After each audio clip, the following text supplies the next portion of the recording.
एक भूत या गुड़िया की कहानी जिसकी सच्चाई जानकर आपकी भी हो जाएगी हालत खराब।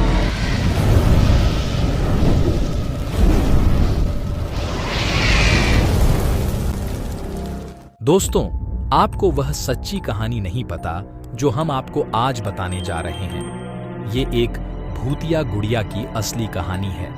आपने आज से पहले जो भी भूतिया गुड़िया की कहानी सुनी होगी वे सभी असली नहीं होंगी, लेकिन जिस गुड़िया के बारे में हम बात करने जा रहे हैं वो आज भी इस दुनिया में है। इस गुड़िया को कोई भी अपने घर में नहीं रखना चाहता। इसकी वजह जानकर लोगों की रूह कांप उठती है। संभव है कि आपने किसी हॉलीवुड हॉरर फिल्म में भी इसके बारे में देखा सुना होगा। कहा जाता है कि इसकी असली कहानी कुछ और है। दरअसल इस गुड़िया को भूतिया इसलिए कहा जाता है क्योंकि माना जाता है कि ये गुड़िया जीवित है। फिल्म एनाबेल क्रिएशन में इसके बारे में जो दिखाया गया है वो इस गुड़िया की सच्ची कहानी से अलग है।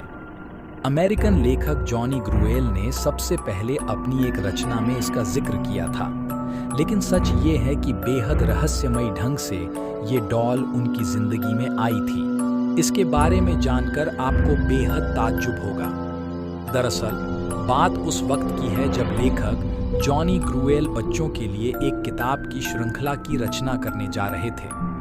उन्होंने रेज्ड अन सीरीज नामक एक किताब के साथ एनाबेले डॉल को मार्केट में लॉन्च किया। उनकी यह किताब लोगों के लिए बेहद रोचक विषय थी। डॉल के पीछे छुपी अनोखी कहानी ने लोगों को इसे जानने के लिए मजबूर कर दिया।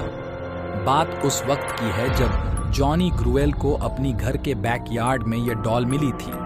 जब उनकी बेटी मार्सेला पैदा हुई तो उसी डॉल से वो हर वक्त खेलती रहती थी। जॉनी ने जब अपनी बेटी को डॉल के साथ खेलते हुए देखा तो उन्हें रेज्ड अन स्टोरीज लिखने का आइडिया आया। पर दुख की बात ये थी कि 13 साल की उम्र में ही मार्सेल की मौत हो गई। उसकी मौत का कारण संक्रमित टीका बताया गया।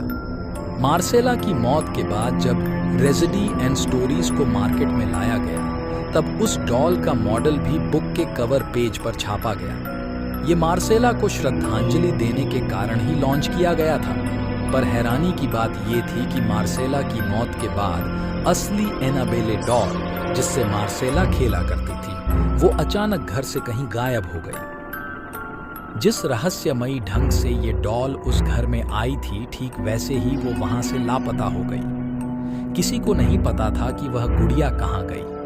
मार्सेला ने उसके बारे में पता लगाने की काफी कोशिश भी की, लेकिन उसका पता नहीं चला और फिर एक दिन वो असली डॉल एक एंटीक शॉप में मिली। ये बात है साल 1970 की। एक नर्सिंग स्टूडेंट जिसका नाम था डोना, उसकी माँ ने डोना को ये डॉल गिफ्ट की थी।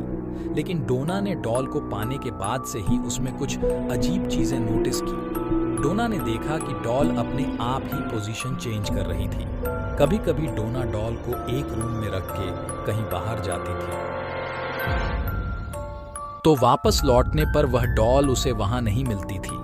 तलाशने पर उसे वो गुड़िया घर के किसी दूसरे कोने मिलती थी। एक दिन डोना ने कमरे में लौटने के बाद देखा कि डॉल के हाथ और पीठ पर खून के धब्बे लगे हुए हैं। वो दहशत भरा ये नजारा देखकर बुरी तरह कांप गई। डोना को समझ आ गया था कि उसके साथ कुछ बुरा हो रहा है। इसके बाद डोना ने फौरन पैरानॉर्मल एक्टिविटी एक्सपर्ट एड और लॉरेन को बुलाया।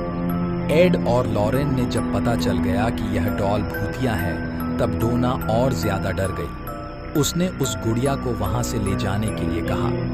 एड और लॉरेन उस वक्त उस गुड़िया को अपने साथ कार में ऑकल्ट म्यूजियम में ले गए।